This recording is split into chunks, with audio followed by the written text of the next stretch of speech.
ఇప్పుడు ఆయన ఏమంటాడంటే, సునీత గారే ఈ కేసులో తను తండ్రిని చంపినటువంటి దస్తగిరిని కాపాడటానికి ప్రయత్నించింది తప్ప, ఈ కేసులో మేము అతని ముందస్తు బెయిల్‌ని మేము అడ్డుకుంటే కూడా ఆమె సహకరించలేదు మాకంటున్నాడు.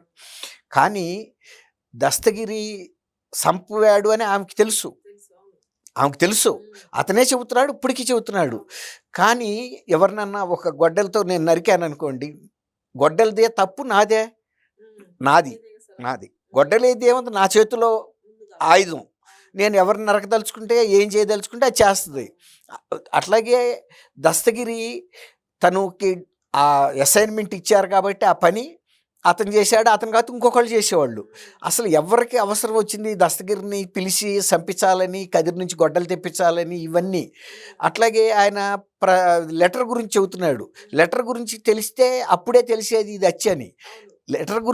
లెటర్ చూడకపోతే ఆయన బాడీ చూస్తే తెలియట్లేదా? తెలుస్తుంది కదా సార్. అదే అంట, లెటర్ చూస్తేనంట తెలుస్తుందంట ఆమెకి. ఆమె ఏమన్నా పిచ్చామె లేకపోతే ఏమన్నా మామూలు ఆమె? అసలు ఎవరు చూసినా చెబుతారు పసి బిడ్డను అడిగినా ఆయన్ని నరికి చంపారని. దానికి లెటర్తో రాయించారు ఆయనకి. వాళ్ళు చేసిన తప్పు ఏంటంటే, ఎవరన్నా అంత గొడ్డల దెబ్బలు తినేటప్పుడు నన్ను పలానా ఆయన చంపుతున్నాడని రాయగలుగుతారు ఎవరన్నా? ప్రసాద్ డ్రైవర్ నన్ను నరికి చంపుతున్నాడని ఆయనతో లెటర్ రాయించారు. అంటే ఈ కేసు మొత్తాన్ని అతని మీద వేసేస్తే అసలు అక్కడ లాజిక్ అప్లై చేయలేళ్ళు. ఆ లెటర్ పెద్ద కీలకం అన్నట్టు చెబుతున్నాడు ఈయన.